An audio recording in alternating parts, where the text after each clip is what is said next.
Hello everyone. In today's short video, we'll be covering containers and how you add them into your scorecard. Container objects act as our big buckets for any measures we want to track based on our results-based accountability action plans. For our instance, we have three types of containers to work with. First, we have our results containers. These containers present our results statements created during the RBA action planning process, and these containers house our population level measures, which we refer to as indicators. We also have our programs and strategy containers. These containers are synonymous with one another in regard to their functionality and scorecard, but allow for users to have extra flexibility to choose if they want to track a specific program they are implementing or a broader strategy that they might be implementing.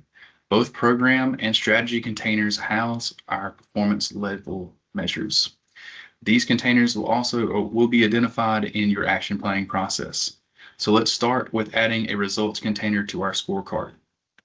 So if we look up here at the top of our screen, we see that we have the title of our scorecard, and then we have a little drop down arrow beside objects.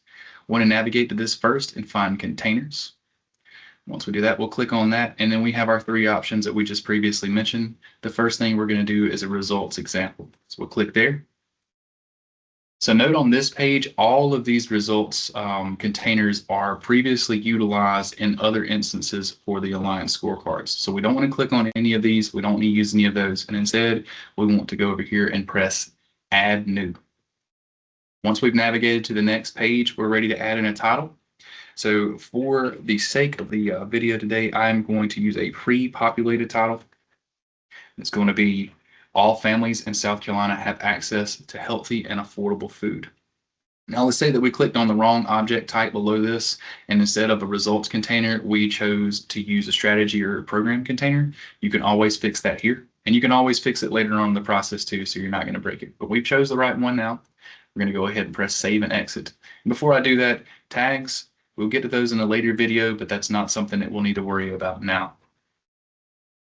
So once we've saved, it's going to take us to this next screen. So we're going to have three big sections up here at the top to kind of think about. So why is this important?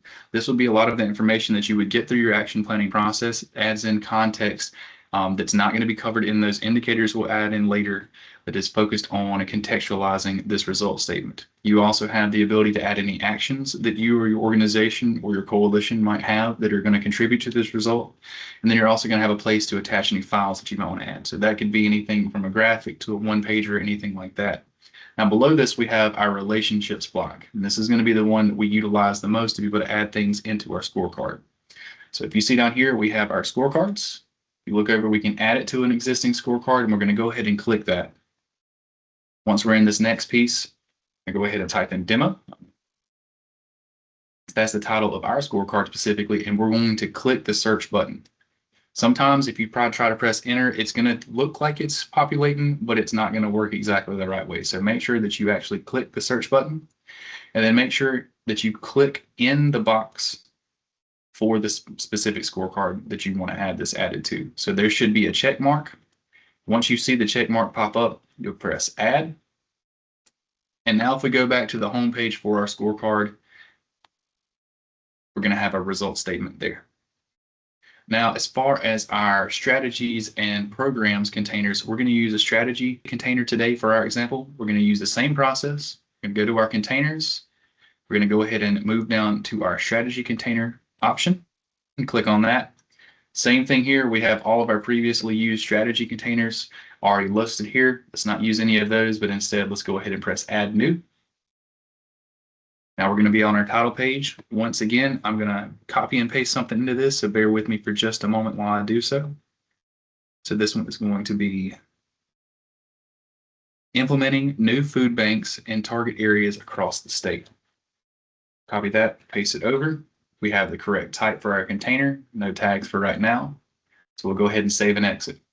Now this page is going to look exactly like it did for your other container, and you can utilize these for the same reason. Only thing that you might not see is that first contextual box, but the actions and your file attachments are going to be the same. You can add in the same information here. Now let's add this thing to our scorecard. Click the same button. I'm going to move over here. Let's go ahead and type in demo. I'll press the search button.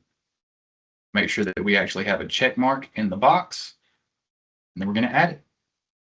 Now, if we go back home to our home page, we should see that we have our results container and our strategy container added into our demo scorecard.